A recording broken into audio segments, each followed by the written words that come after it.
Hello. आवाज़ आ रही होगी आई थिंक। ठीक है, अच्छे से आ रही होगी आई होप। तो ये लेक्चर सीरीज़ में स्टार्ट कर रहा हूँ इकोनॉमिक्स की। हिंदी में बोले तो अर्थशास्त्र 10th क्लास की है। चैप्टर 1 डेवलपमेंट पढ़ेंगे। हिंदी में इसका मतलब विकास निकल के आता है। ठीक है, तो बिना किसी की देरी के शुरू करते हैं। लेकिन एक कुछ बातें हैं जो मैं वो कह रहा हूँ कि इस स्लाइड के अंदर हिंदी में और इंग्लिश में दोनों में चीज़ें लिखी गई हैं, लेकिन वो आपको समझाने के लिए लिखी गई है। आप समझने के लिए, बाद में पढ़ने के लिए कि मैंने क्या पढ़ाया था, उसके लिए उसे इस्तेमाल कर सकते हो, लेकिन आंसर्स में उन्हें इस्तेमाल मत करना। ये सिर्फ चीज़ें आपको समझाने के लिए लिखी गई हैं। इनके आंसर्स नहीं बनाए जा सकते। इनको पढ़ के तुम वापस से समझ ज़रूर सकते हो चैप्टर को, लेकिन इनके आंसर्स नहीं बनाए जा सकते इसको पढ़ के या इसमें से कुछ लाइनें उठा के। समझ रहे हो मेरी बात? तो ये सिर्फ समझने के लिए है, जिससे तुम्हें बाद में चैप्टर के क्वेश्चन करने में आसानी रहे। ठीक है जी, तो आई होप कि सब कुछ क्लियर हो गया होगा जो मैंने कहा। तो अब शुरू करते हैं। तो देखिए, चैप्टर का नाम है डेवलपमेंट। हिंदी में मतलब इसका निकल के आता है विकास। ठीक है, तो पहला टॉपिक जो हम पढ़ने वाले हैं वो है टाइप्स ऑफ डेवलपमेंट गोल्स, और हिंदी में बोले तो विकास लक्ष्यों के प्रकार। ठीक है, अब विकास का मतलब आपको पता होगा कि मान लो हम लेवल 1 पे है तो हम लेवल 2 पे चले गए, तो आपका एक डेवलपमेंट हो गया। फॉर एग्जांपल गेम के लिए बता रहा हूँ, आप लेवल 1 पे थे, आपने गेम के लिए आप लेवल 2 पे चले गए, तो आपका एक तरीके से विकास हो गया। तो ठीक है, ये सिर्फ एक छोटा सा एग्जाम्पल था। अब हम आ जाते हैं बिल्कुल टॉपिक के ऊपर, और उसके हिसाब से बात करते हैं कि यहाँ पे विकास का क्या मतलब है। आपके सामने 3 पिक्चर्स है। पहली पिक्चर्स में ये लड़का है, दूसरे में ये लड़का है, और तीसरे में ये भाई साहब हैं, या बिजनेसमैन कह लो। ठीक है जी, तो इस पहले लड़के पे आ जाते हैं। इस पहले लड़के का क्या विकास हो सकता है पहले तो बताओ। ठीक है, यह डेवलपमेंट हो सकती है। बेसिकली अगर इसे देखोगे तो आपको पता लगेगा कि ये एक बेगर है, यानी भिखारी है, जो रोड साइड पर बैठा हुआ है और मदद मांग रहा है। ठीक है, तो इसके लिए विकास इसके लिए क्या है? इसके लिए आई थिंक मेरा जितना दिमाग चलता है या आप लोग सोचेंगे, तो दो चीज़ें सबसे पहले निकल के आएंगी। पहली चीज़, इसको खाना मिल जाए, तो वो इसका पहला विकास हो जाएगा। यानी डेली अगर इसको खाना मिलने लग जाए तो इसके लिए वो एक विकास के तौर पे ही लिया जाएगा। दूसरी चीज़, इसको एक रहने के लिए घर मिल जाए। तो सबसे फॉरमोस्ट जो सबसे पहली चीज़ें निकल के आती हैं वो दो चीज़ें ये होंगी।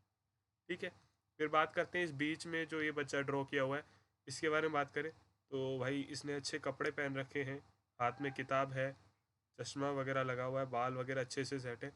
तो अगर इसकी बात करें तो इसके लिए विकास क्या है? तो अब आई थिंक इसके लिए तो ये विकास नहीं होगा कि भाई इसको खाना मिल जाए या घर मिल जाए। आई थिंक जैसा ये है, इस हिसाब से इसके पास ये दो चीज़ें पहले से ही होंगी, तो इसके लिए इसका विकास और पहले वाले बच्चे का विकास सेम नहीं हो सकता। ठीक है, इसके लिए विकास ये है कि भाई ये पढ़ लिख के कुछ अच्छा कर जाए, क्योंकि अभी फ़िलहाल पढ़ ही रहा है, तो पढ़ लिख के कुछ अच्छा नाम करे अपना और कुछ बने, तो वो इसके लिए विकास होगा। ठीक है, और जो भी ये जीवन में करना चाहता है वो करे, वो इसके लिए असल में विकास होगा। समझ रहे हो? ठीक है, तीसरे बंदे का विकास क्या होगा? अब ये भाई साहब एक बिजनेसमैन टाइप के बंदे लग रहे हैं, कि बिजनेसमैन लग रहा है जो अच्छा खासा काम कर रहा है। फॉर एग्जाम्पल बात करते हैं इसका बिजनेस, मान लो ये राजस्थान में बिजनेस करता है खाली, तो इसके लिए विकास क्या होगा कि मैं किसी और स्टेट में भी जाके अपना बिजनेस फैलाऊं। अभी राजस्थान में कर रहा हूँ, कल को दिल्ली में भी जोड़ लूँ, फिर गुजरात में चला जाऊँ, फिर महाराष्ट्र में चले जाऊँ, मध्य प्रदेश, ऐसे करके पूरे अपने भारत में पूरा बिजनेस फैला लूँ। तो इसके लिए आई थिंक विकास ये होगा। ठीक है, तो ये छोटी सी बात समझ में आई जितनी मैंने अभी आपको समझाई। तो यहाँ पे टाइप्स ऑफ डेवलपमेंट गोल्स, यानी विकास लक्ष्यों के प्रकार का मतलब बेसिकली ये है कि हर एक के लिए विकास अलग होता है। ठीक है, हर एक अलग अलग व्यक्तियों का जो विकास होगा, यानी जो डेवलपमेंट होगा, वो अलग अलग पर्सनस के लिए अलग अलग होगी। इंग्लिश में बोले तो अलग अलग पर्सनस के लिए अलग अलग तरह की जो है डेवलपमेंट होती है। ठीक है जी, तो अब बात करते हैं नेक्स्ट स्लाइड की। ठीक है जी, तो बेसिकली एक बात यहाँ से जो निकल के आती है मेन, वो ये आपको याद रखनी है कि हर एक इंसान की अलग डेवलपमेंट होती है, अलग विकास होता है। ज़रूरी नहीं कि हर एक इंसान का सेम विकास हो। एक दो चीज़ें मैच खा सकती हैं, लेकिन सारी चीज़ें मैच नहीं खाएंगी। ठीक है, अब देखिए कुछ चीज़ें जो निकल के आती हैं जो आपको डेवलपमेंट के लिए चाहिए, मैं हिंदी में भी लिखा हुआ है यहाँ पे, और मैं हिंदी में एक्सप्लेन भी करूँगा। ठीक है, तो आप एक एक करके स्टार्ट करते हैं। ठीक है, सबसे पहली चीज़ है इक्वल ट्रीटमेंट। हिंदी में लिखा हुआ है बराबर उपचार। यानी बेसिकली अगर आप मान लो किसी सोसाइटी में रह रहे हो, ठीक है, तो वहाँ ऐसा नहीं हो कि वहाँ ऊंची कास्ट वालों को तो बड़ा अच्छे से ट्रीट करते हैं कि वाह भाई वाह, और कोई नीची जाति वालों से तो बात ही नहीं करता, मान लो ऐसा ना हो। तो ऐसी चीज़ नहीं होनी चाहिए, सबके साथ इक्वल ट्रीटमेंट होनी चाहिए, बराबर का बर्ताव होना चाहिए, ताकि सब लोग अच्छे से रह सके। ठीक है, ये ऐसा डेवलपमेंट चाहिए नहीं चाहिए। दूसरी बात, फ्रीडम। मान लो अगर आप जेल में रह रहे हो, ठीक है, तो जेल में रहने वाले कैदी के लिए सबसे पहली चीज़ जो उसका विकास जो यानी जो डेवलपमेंट हो सकती है वो क्या हो सकती है? फ्रीडम। ठीक है। तीसरी चीज़ की बात करते हैं जो मोस्ट कॉमन है, हर एक इंसान इसे चाहता है कि इसके पास हो, तो वो चीज़ है जॉब सिक्योरिटी।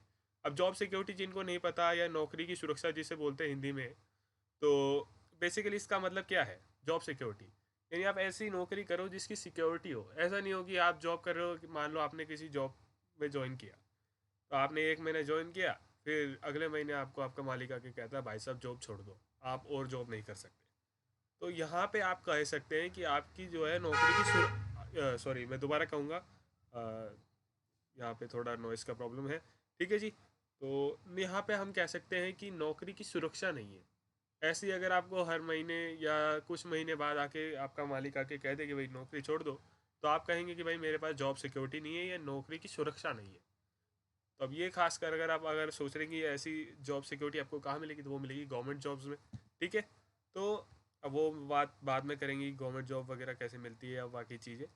फिलहाल आपको बात करनी है जॉब सिक्योरिटी की, तो वो बात कर ली हमने। फिर बात करते हैं रिस्पेक्ट। ठीक है। अब मान लीजिए आप ऐसा भी कर लीजिए कि आपने बड़ी अच्छी सी जगह पे अपनी नौकरी ली, लेकिन बड़ी अच्छी खासी आपको सैलरी वगैरह दे रहे हैं कंपनी वाले, लेकिन आप मानिए कि वहाँ के एम्प्लॉय यानी जो आपके साथ लोग काम करते हैं वो आपकी इज्जत नहीं करते। ठीक है। तो ये भी चीज़ नहीं चलेगी। रिस्पेक्ट यानी आदर तो आपको चाहिए ना, आपको भी तो अपनी डिग्निटी रखनी है, भाई मेरे से सब अच्छे से बात करें। ठीक है ना। ये तो सबको चीज़ चाहिए। आगे आगे देखेंगे तो वो है मनी यानी पैसे। पैसे भी सबको चाहिए, इसको नहीं चाहिए? ये तो अगर ऑलरेडी भी किसी के पास होगा तो वो कहेगा कि मुझे और चाहिए। ठीक है जी। फिर आखिरी में एक और कुछ चीज़ें हैं जैसे कि फूड सिक्योरिटी यानी खाद्य सुरक्षा, यानी बेसिकली खाना सबको चाहिए। ठीक है। कि भाई आपका इतना ज़रूर हो जाए कि इतने पैसे आप ज़रूर कमाएं कि आपको खाने की में कभी प्रॉब्लम नहीं आए कि भाई आज मुझे भूखा सोना पड़ेगा। ऐसा नहीं होना चाहिए। फूड सिक्योरिटी होनी चाहिए कि आपको कभी खाने के लिए कमी ना हो। ठीक है जी। आगे बात करते हैं शेल्टर एंड मैनी मोर। तो पॉइंट सिर्फ शेल्टर ही है, मैनी मोर का मतलब है कि इसमें से भी और ये कुछ चीज़ें हैं जो और भी हो सकती हैं। ज़रूरी नहीं है कि ये 7 चीज़ें जो मैंने बताई वही होंगी। शेल्टर यानी आश्रय, यानी आपके पास रहने की जगह होनी चाहिए। ये भी होनी चाहिए कि नहीं? जैसे कि हमने उस बैगर की बात करी थी, उसके पास आश्रय नहीं था यानी शेल्टर नहीं था। ठीक है। तो कुछ इस तरह के डेवलपमेंट हो सकते हैं, और ज़रूरी नहीं कि 7 जो मैंने बताया यही होंगे। इनके अलावा भी बहुत चीज़ें हो सकती हैं। तो आई थिंक आपको समझ में आया होगा। तो अगली स्लाइड पे चलते हैं। तो देखिए, इतने छोटे लेवल पे हम बात नहीं करने वाले। ये जो चीज़ें मैंने आपको बताई छोटी छोटी, ये मैंने आपको इसलिए बताई ताकि आप बड़े लेवल की चीज़ें समझ सकें। ठीक है। ये तो एक इंडिविजुअल लेवल पे चीज़ें बताई थी मैंने कि एक आम इंसान की लाइफ में डेवलपमेंट या विकास क्या होता है। ठीक है। लेकिन हम यहाँ पे बात कर रहे हैं नेशनल डेवलपमेंट की, यानी राष्ट्रीय विकास की, यानी एक देश का विकास क्या होता है बेसिकली। तो अगर इंग्लिश में पढ़ें तो बेसिकली मतलब ये निकल के आता है, it is very important to keep in mind that the different person could have the different development goals. यानी पहली चीज़ यहाँ निकल के आती है, ये ध्यान रखना बहुत महत्वपूर्ण है कि अलग अलग व्यक्तियों के पास अलग अलग विकास लक्ष्य हो सकते हैं। जैसे कि हमने देखा कि हर एक इंसान के पास अलग अलग विकास का कोई लक्ष्य है, कि उसे कुछ और चीज़ चाहिए। ज़रूरी नहीं है कि 3 बंदे बैठे तो तीनों को सेम ही चाहिए। जो चीज़ हम देख चुके हैं तो मैं वो दोबारा एक्सप्लेन नहीं करूँगा।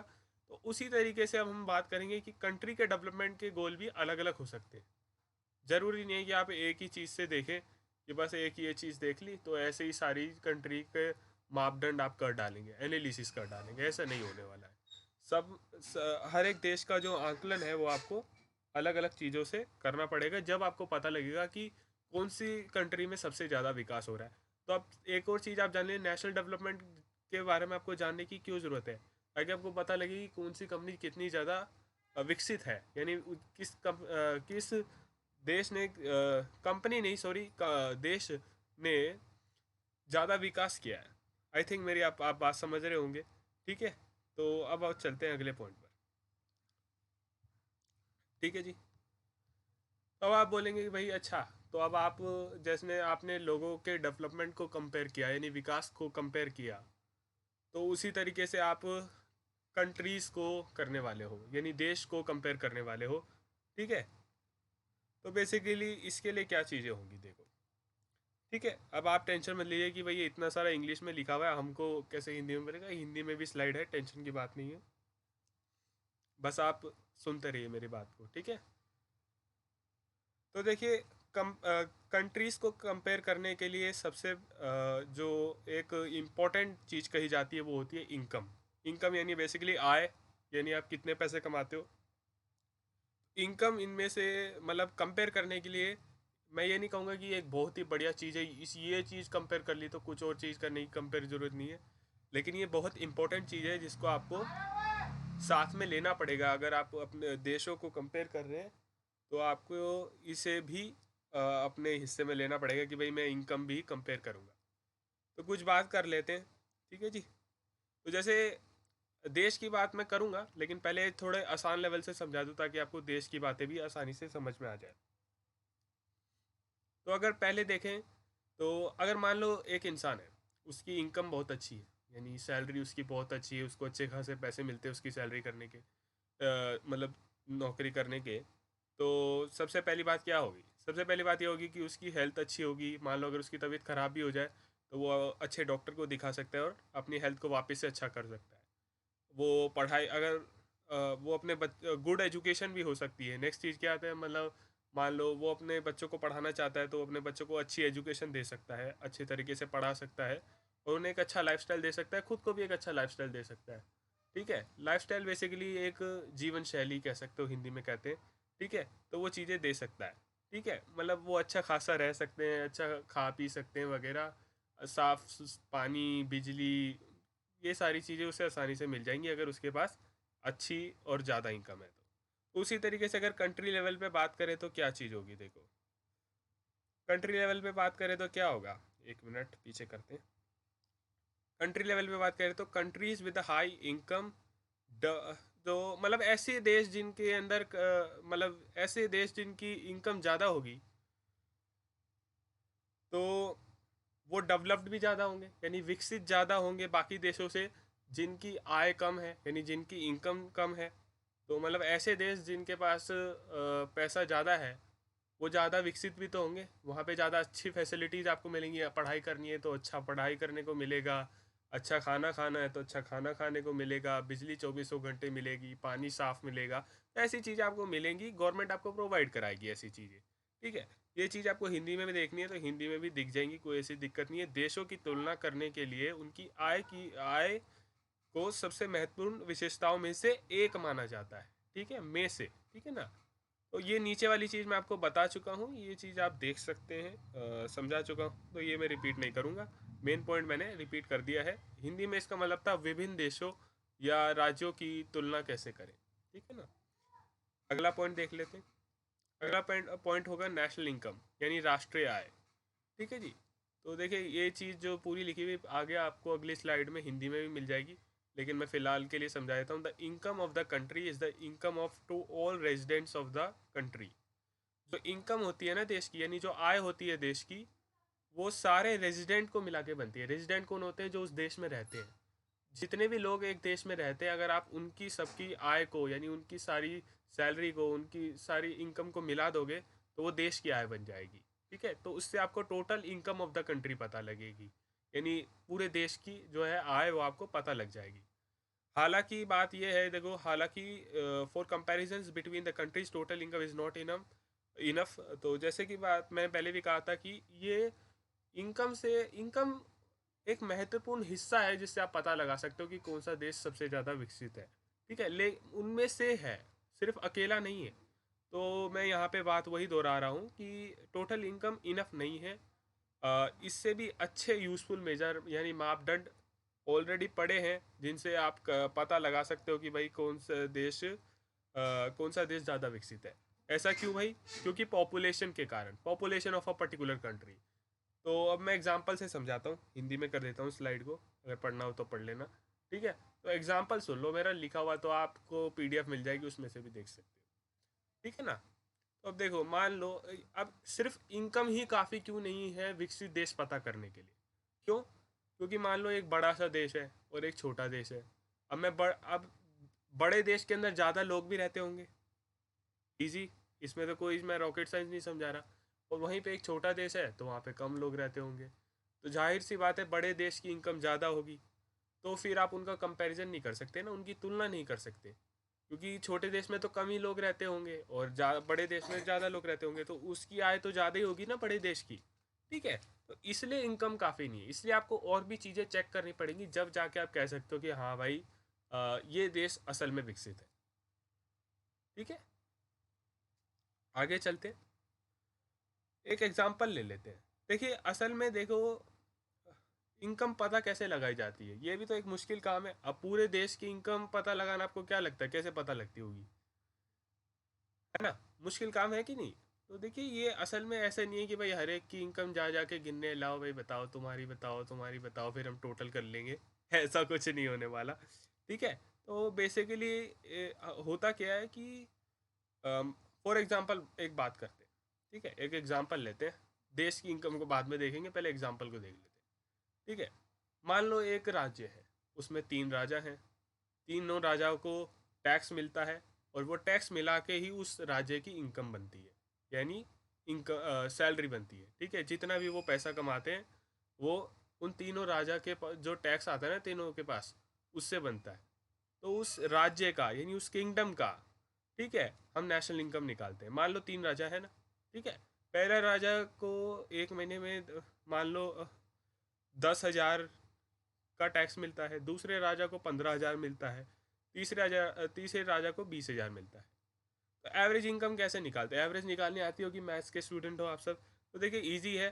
पहले राजा की इनकम को और दूसरे राजा की इनकम को और तीसरे राजा की इनकम को ऐड कर दो। तो 10,000 को ऐड करेंगे, 15,000 को ऐड करेंगे, 20,000 को ऐड करेंगे, तो वो बन जाता है 45,000। ठीक है, और राजा कितने हैं टोटल? राजा है 3, तो 3 से डिवाइड कर दो, तो यानी 45,000 को अगर आप 3 से डिवाइड करोगे तो आपको एवरेज इनकम पता लग जाएगी। ठीक है, तो एवरेज इनकम यहाँ कितनी आ गई? 15,000। तो हम इस मान के ये नहीं चलेंगे कि भाई कितनी 45,000 होती है और कुछ मान के चलेंगे, हम मान के चलेंगे कि इस राज्य में हर एक इंसान 15,000 तो कमाता ही कमाता है। तो ये एवरेज इनकम से हम अंदाज़ा लगाते हैं एक तरीके से। पूरी इनकम तो पता लगाना बहुत मुश्किल है, पूरे राज्य में पता नहीं कितने लोग रहते होंगे, तो कितनों की गिनोगे? और जब देश की बात आ जाएगी तो कैसे गिनोगे? 125 करोड़ से ज़्यादा की आबादी है, तो यहाँ पे सिर्फ अंदाज़ा लगाया जाता है। ठीक है, तो जैसे कि हमने यहाँ अंदाज़ा लगाया, तो यहाँ पे 15,000 तो कमाता ही कमाता है कोई राजा। ठीक है, ये अंदाज़ा लगा है। और एवरेज इनकम को पर कैपिटा इनकम भी बोलते हैं। इसको आप हिंदी में भी सर्च कर लेना। वैसे तो अगर हिंदी के स्टूडेंट हो तो फिर भी मेरे ख्याल से पर कैपिटा आय करके कुछ हो जाएगा ऐसा। मेरे ख्याल से वैसे ज़्यादा चीज़ नहीं आएगा, आप बुक में देख लेना, थोड़ा सा एफर्ट आप भी डाल लेना। बाकी मोस्ट ऑफ द चीज़ों के हिंदी के मतलब मैंने डाले हुए हैं। तो आई थिंक अब आप समझ गए होंगे कि एक राज्य की इनकम भी कैसे पता लगाई जाती है। राज्य में जितने लोग हैं उनमें से उनकी इनकम को एवरेज कर दिया जाता है, यानी टोटल पॉपुलेशन जो सॉरी टोटल इनकम को टोटल पॉपुलेशन से डिवाइड कर दिया जाता है। ठीक है, अब एक हम रिपोर्ट की बात करते हैं। ये आपको कोई याद नहीं रखनी है, सिर्फ मैं अंदाजन मतलब जान लोगे तो सही रहेगा, ऐसी ही चीज़ है बस, और कुछ नहीं है। वर्ल्ड बैंक के बारे में शायद आपने सुना हो। तो वर्ल्ड बैंक की एक रिपोर्ट आई थी 2017 में। उन्होंने उसमें कहा था कि एक अमीर कंट्री यानी समृद्ध देश, रिच कंट्री जिसे बोलते हो, तो समृद्ध देश कौन होगा? समृद्ध देश वो होगा जिसमें 12,056 डॉलर, यूएसडी यानी डॉलर होता है, अगर आपको नहीं पता है तो यूएसडी मतलब डॉलर होता है। तो 12,056 डॉलर अगर कोई उधर एक, ये पूरे देश की आय नहीं है, वहाँ के एक व्यक्ति की आय है। जैसे कि हमने बात करा कि एवरेज इनकम निकाली जाती है, तो वहाँ पे कोई भी अगर इंसान 12,056 डॉलर साल के यानी पर एनम यानी प्रति वर्ष कमा रहा है, ठीक है, तो वो एक रिच कंट्री में माना जाएगा कि वो एक अमीर देश से है। ठीक है ना? वहीं पे लो इनकम कंट्री की बात करें यानी निम्न आय वाला देश, तो वो है सिर्फ 955 डॉलर प्रति वर्ष। ठीक है, अगर कोई इतना कमा रहा है यानी लो इनकम कंट्री वाला है, तो वो 955 यानी कम कम आय वाला है तो $955 होने चाहिए कम से कम। और मिडल वालों के लिए, जैसे कि ये मिडल वालों का बेंचमार्क नहीं है कि इतने होने चाहिए, ये सिर्फ मैंने इसलिए डाल दिया है क्योंकि हमारे देश जो है इस कैटेगरी के अंदर आता है। मैं लगा देता हूँ वापस से। हमारा देश जो है मिडिल इनकम कंट्री में आता है। और हमारे यहाँ जो आय मानी जाती है वो है 1820 पर एनम। ठीक है, यहाँ पे चल रही है भारत की आय है। ठीक है ना, तो आगे चलते हैं। ये है मेन बात। अब थोड़ा सा ध्यान से सुनना क्योंकि हम चैप्टर की गहराई में पहुंच रहे हैं। अभी तक हमने सिर्फ बेसिक समझा है, अब हम मेन चीज़ें पढ़ने जा रहे हैं। ठीक है, देखो ये इधर आ गया इनकम, आय। और यहाँ पे जो सेकंड चीज़ लिखी है वो है आय और अन्य मापदंड। ठीक है, तो ये चीज़ें मैंने हिंदी में भी लिख के रखी है, यहाँ पे मैं समझा देता हूँ इंग्लिश में। तो जैसे कि as people not think of the better income, तो भाई लोगों को ज़्यादा पैसे तो चाहिए होंगे, ज़्यादा पैसे कमाए, ये तो चाहिए ही होगा लोगों को। लेकिन उन्हें और भी बहुत चीज़ें चाहिए, सिर्फ ज़्यादा पैसे से कुछ नहीं होता है। उन्हें जो दूसरी चीज़ें चाहिए वो मैंने आपको पहले ही बताई थी, जैसे सिक्योरिटी बताई थी, रिस्पेक्ट यानी आदर बताया था, इक्वल ट्रीटमेंट यानी बराबर का आपको अधिकार मिले, मतलब आपके साथ नाइंसाफ़ी ना हो, ठीक है, ऐसे ना हो, ऊंच नीच ना हो, फ्रीडम मिले आपको, आज़ादी मिले, और भी बहुत सारी चीज़ें बताई थी। वो सारी चीज़ें भी चाहिए। ये चीज़ पता लगती है कि सिर्फ यहाँ पे हमें इसलिए पता लगता है कि सिर्फ इनकम ही काफ़ी नहीं है, हमें और भी काफ़ी सारी चीज़ें चाहिए होती है। ठीक है, तो सिमिलरली यहाँ पे और भी चीज़ें मैं आपको बताता हूँ। Similarly countries also have the other criterias. तो सिर्फ कंट्रीज़ के पास भी यानी देशों के पास भी और भी बहुत सारे मापदंड हैं। सिर्फ पर कैपिटा इनकम यानी एवरेज इनकम से ही पता नहीं लगाया जा सकता कि कौन सा देश विकसित है। तो बाकी चीज़ें जो मैं इतनी देर से बोल रहा हूँ कि भाई एक और भी चीज़ें होती हैं, सिर्फ इनकम से कुछ नहीं होता। आय यानी बेसिकली आप कितने पैसे कमाते हो उससे बिल्कुल नहीं पता लगता, और भी काफ़ी सारी चीज़ें हैं जो आपको चेक करनी होती है। तो उनमें से एक है इन्फेंट मोटिलिटी रेट। ठीक है, इन्फेंट मोटिलिटी रेट। ठीक है जी, तो इसे हिंदी में क्या कहते हैं ये भी मैं बता देता हूँ आपको। तो मैं आपको हिंदी में तीनों के बता दूंगा एक साथ। पहले देख लेते हैं क्या क्या चीज़ें हैं। एक है इन्फेंट मोटिलिटी रेट, फिर एक है लिटरेसी रेट, और एक है नेट अटेंडेंस रेशियो। इन चीज़ों, ये तीनों चीज़ें बहुत जरूरी। इन तीनों का मैं मतलब भी बताऊंगा, भी बहुत ही आसान सा मतलब है। नाम बस थोड़ा सा टफ रख रखा है, नाम थोड़ा मुश्किल है, मतलब मैं आपको अभी समझा दूंगा। ठीक है, तो यहाँ पे पढ़ लेते हैं। इसी तरह देशों के पास भी प्रति व्यक्ति आय, जैसे राज्यों की आय, शिशु मृत्यु दर। शिशु मृत्यु दर किसे बोलते हैं? इन्फेंट मोटिलिटी रेट जो होता है उसे शिशु मृत्यु दर कहा जाता है। जबकि लिटरेसी रेट यानी साक्षरता दर, अगर साक्षरता दर से भी नहीं पता लग रहा, शिशु मृत्यु दर तो पता लग गया होगा आई थिंक। शिशु मृत्यु दर अगर मैं आपको एक्सप्लेन करके बताऊं कि मान लो अगर हमने 1000 बच्चों का रिकॉर्ड उठाया जो 1 साल में जन्मे हैं, तो उन 1000 बच्चे जो अभी जन्मे हैं उनमें से कितने बच्चे हैं जो 1 साल में ही मर जाते हैं? जो अभी बच्चे जन्मे हैं वो उनमें से कितने बच्चे हैं जो 1 साल में से ही मर जाते हैं? तो उसका जो रिकॉर्ड रहता है उसे शिशु मृत्यु दर कहते हैं। फिर आता है साक्षरता दर। साक्षरता दर आई थिंक पता लग गया तो ठीक है, नहीं तो मैं बता ही रहा हूँ।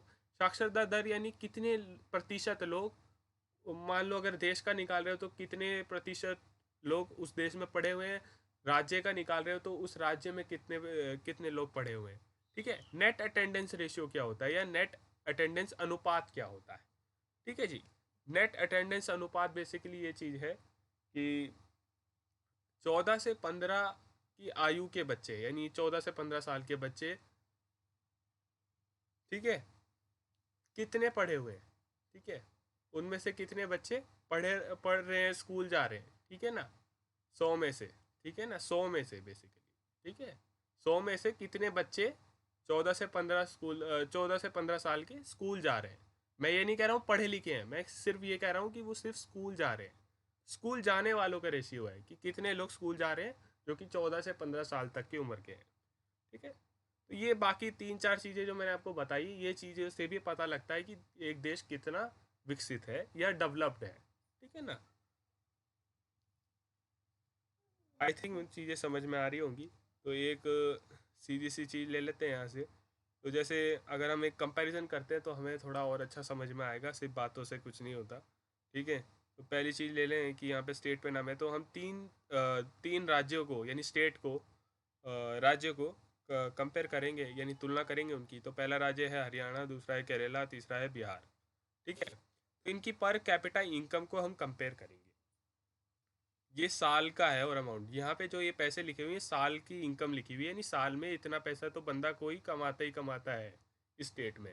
तो अगर पहले हरियाणा की बात करें तो हरियाणा में कोई भी इंसान उठा लो, एवरेजली बता रहे हैं कि वो 1,62,000 तो कमाता ही कमाता है। कुछ कुछ जो लिखा है ना 1,62,000 का कुछ अमाउंट लिखा हुआ है, इतना तो वो कमाता ही कमाता है।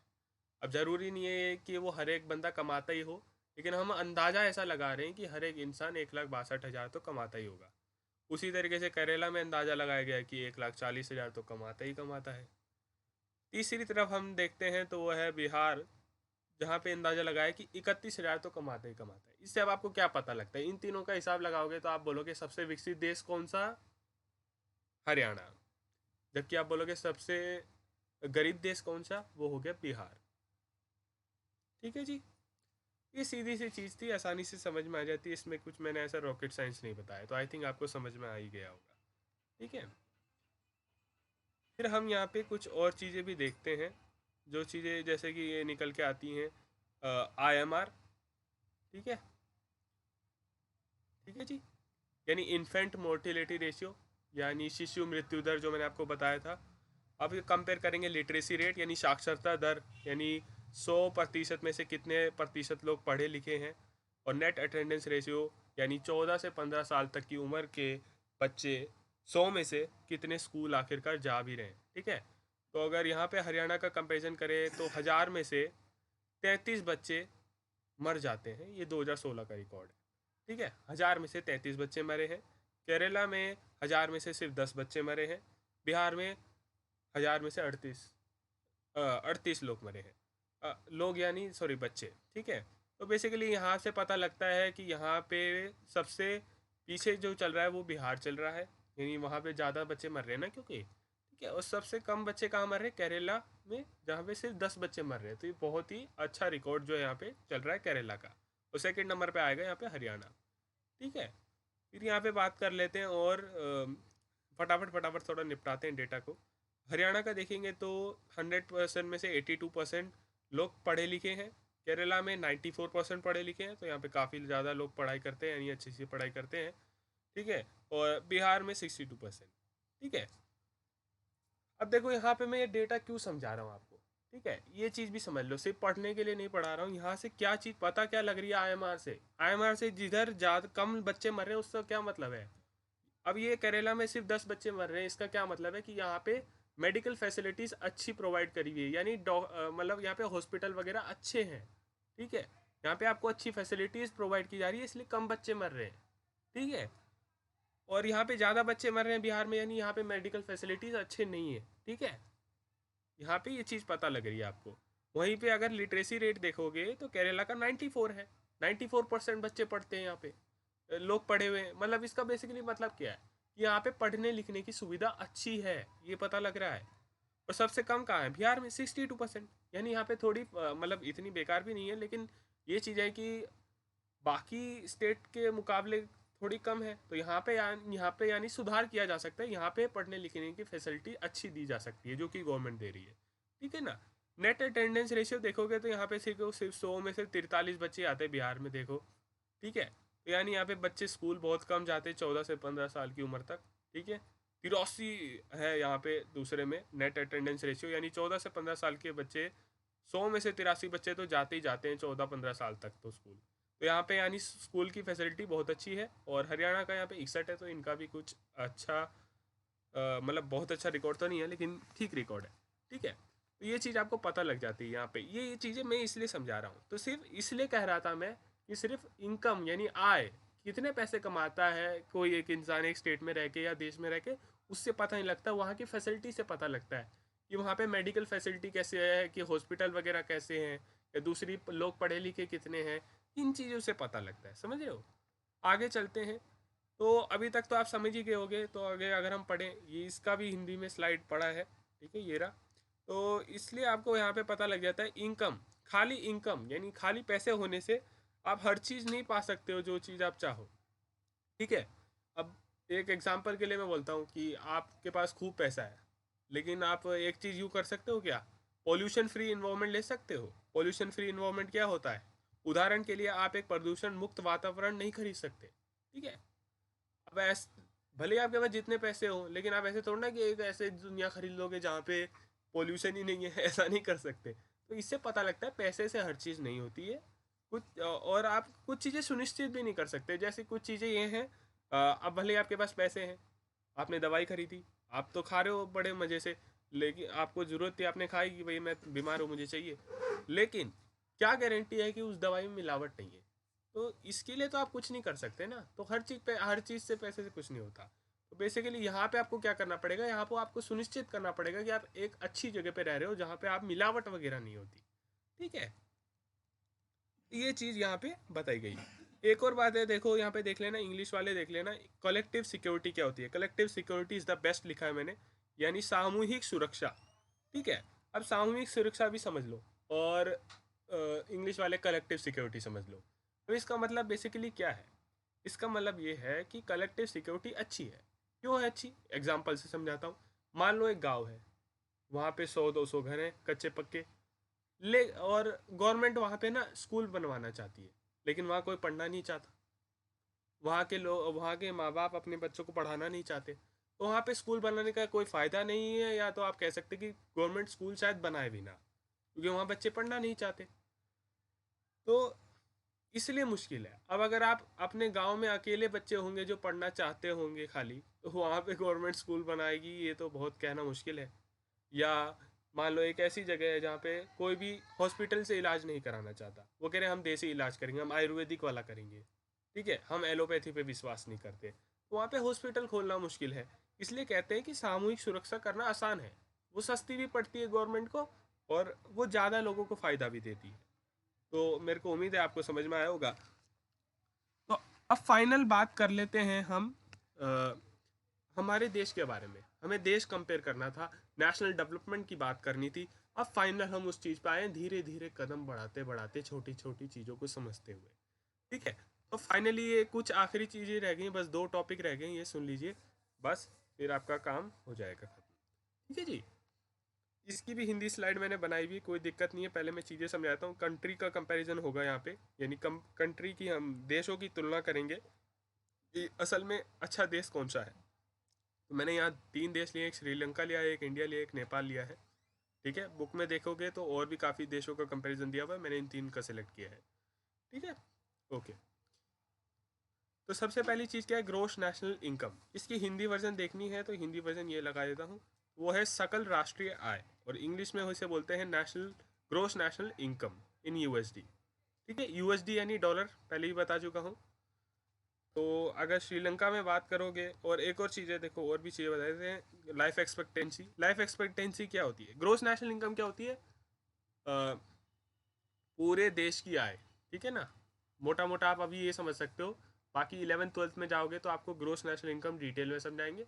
अभी के लिए मोटा मोटा आप ये समझ लो कि पूरे देश की आय, समझ रहे हो, पूरे देश में से अगर पूरे देश का डेटा निकाला जाए, उसमें से एक रैंडमली एक बंदा उठा लिया जाए कि भाई आपकी इनकम क्या है, तो वो करीबन इतनी इतनी तो निकलेगी जितनी यहाँ पे लिखी गई है, ठीक है। और यहाँ पे फिर से मैं बता दूँ, यहाँ पे कोई गारंटी नहीं कि इतनी इनकम निकलेगी, लेकिन यहाँ पे ये कहा जा रहा है कि ये माना गया है कि उसकी इतनी इनकम होनी चाहिए, ठीक है। एवरेज ली जा रही है, अंदाज़ा लगाया जा रहा है, कुछ कंफर्म नहीं है ये, ठीक है। तो अंदाज़ा लगाया जाता है ऐसे से, क्योंकि पूरे देश की आय तो पता लगाना, मैं आपको पहले बता चुका हूँ कि बहुत मुश्किल काम है, वो हो ही नहीं सकता, इम्पॉसिबल ऑलमोस्ट, ठीक है जी। अगली बात करते हैं लाइफ एक्सपेक्टेंसी की, जिसे हिंदी में बोला जाता है जीवन प्रत्याशा, ठीक है। यानी आमतौर पे एक इंसान कितना जी रहा है वहाँ पे, ठीक है, ठीक है। और फिर आखिरी में बात करते हैं एसडीआई। एसडीआई का, एसडीआई रैंक कितनी है उसकी। एसडीआई रैंक बेसिकली होती है ह्यूमन डेवलपमेंट इंडेक्स, ठीक है।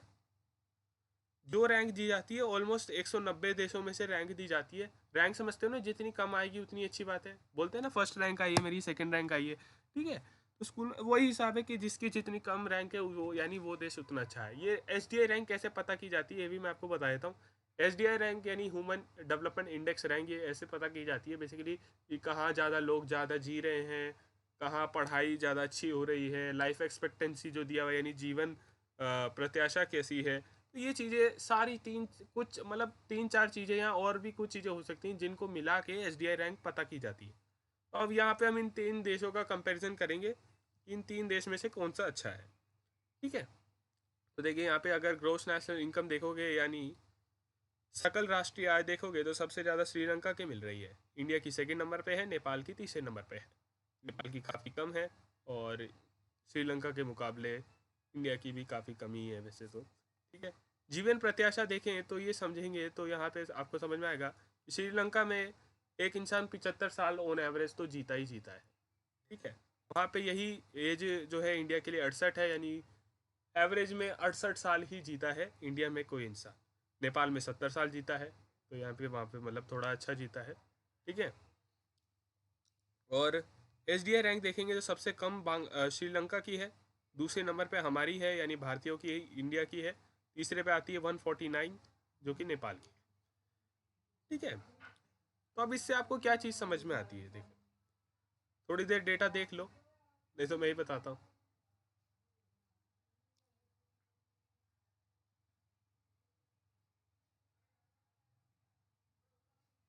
ठीक है, तो चलो मैं बताता हूँ।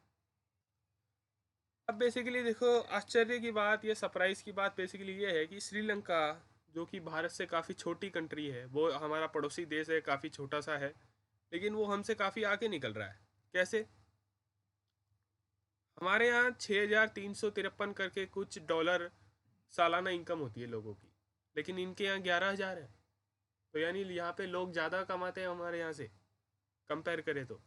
यहाँ पे और हमारे यहाँ ऑन एवरेज एक इंसान 68 साल तक जीता है, यानी 68 ईयर्स तक जीता है, जबकि श्रीलंका में 75 साल तक जीता है। इंडिया में देखोगे तो हमारी रैंक 130 आती है 190 देशों में से एसडीआई पर, जबकि श्रीलंका की 76 आती है। वो हमसे काफ़ी छोटा देश है, लेकिन हमसे हर चीज़ में यहाँ पे कम से कम इन 3 चीज़ों में तो हमसे आ गई है।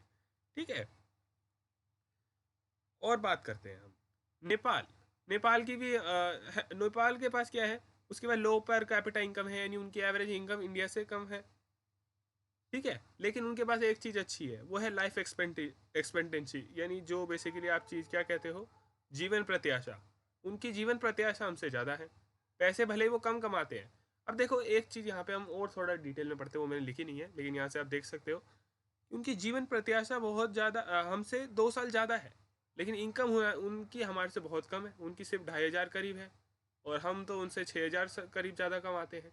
तो वो कम पैसे में भी अब ज़्यादा जी रहे हैं। ठीक है, उनके पास पैसा कम है भले ही, लेकिन वो हमसे ज़्यादा जी रहे हैं, यानी वहाँ पे मेडिकल फैसिलिटीज़ अच्छी है, वहाँ पे लोगों को अच्छा इलाज मिल रहा है। तो ये चीज़ है, ये चीज़ आप देख सकते हैं। ठीक है, तो ये चीज़ तो आपको समझ में आ गई होगी। ठीक है, नेपाल में भारत की तुलना के प्रति व्यक्ति आय कम है, फिर भी वे जीवन प्रत्याशा में भारत से बेहतर है।